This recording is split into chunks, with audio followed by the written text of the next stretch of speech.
L'association Cœur et Actes a été créée en août 2014 et c'est une association qui a pour but de répondre à 4 domaines principaux.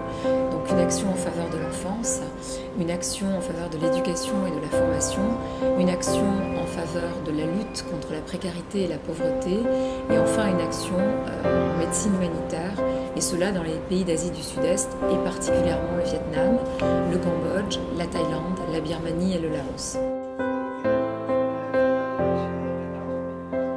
Cœur et Actes, c'est aussi 3 lettres, acte, A, C et T, qui résument à la fois notre philosophie, à la fois notre mission et à la fois le sens que l'on veut donner à nos actions.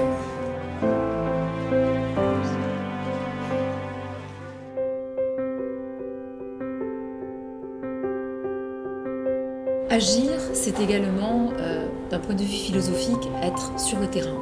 Et c'est vraiment ce que j'attends, ce que je fais déjà à titre personnel et ce que j'attends de tous les gens qui vont nous rejoindre dans l'association Cœur et Actes, c'est de pouvoir aller sur le terrain, de se rendre compte des besoins et surtout d'être au contact de ceux qui en ont besoin. On ne peut pas faire de l'humanitaire si on ne va pas au contact de ceux qui en ont besoin. C'est la seule manière de les comprendre et puis de leur restituer leur dignité aussi. Agir, c'est également intervenir avec une double philosophie à l'esprit, celle de donner une dimension pédagogique à nos actions et vraiment dans les domaines de l'enfance, de l'éducation, de la formation, ce qui nous importe, c'est de favoriser l'accès à l'instruction. Agir, c'est également avec cette double idée de favoriser l'autonomie. L'autonomie des gens que nous aidons, l'autonomie des familles. Un exemple, lorsque nous construisons des maisons de charité, l'idée, ce n'est pas seulement d'offrir un toit, même si c'est fondamental, c'est au-delà de ça, et au-delà des aides que nous pourrions verser aux familles chaque mois, c'est de leur donner la possibilité de devenir autonomes.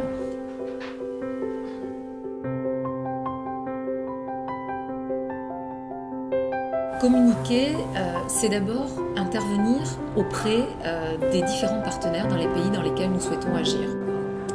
Communiquer, c'est également communiquer à l'égard du public. C'est à la fois nécessaire et fondamental. Nécessaire parce que nous devons nous faire connaître, nous devons présenter en permanence les missions de notre association, fédérer autour de nous, mais c'est également communiquer pour créer du lien. Créer le lien, c'est essentiel.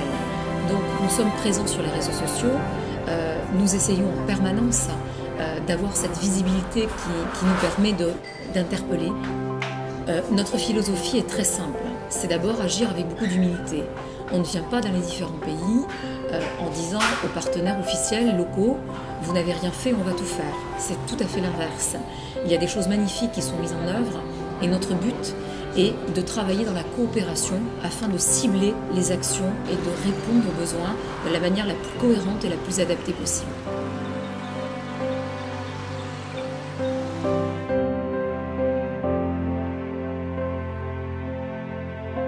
Sans montrer la réalité du terrain, on ne peut pas susciter le lien, on ne peut pas inciter les gens à nous rejoindre dans notre action.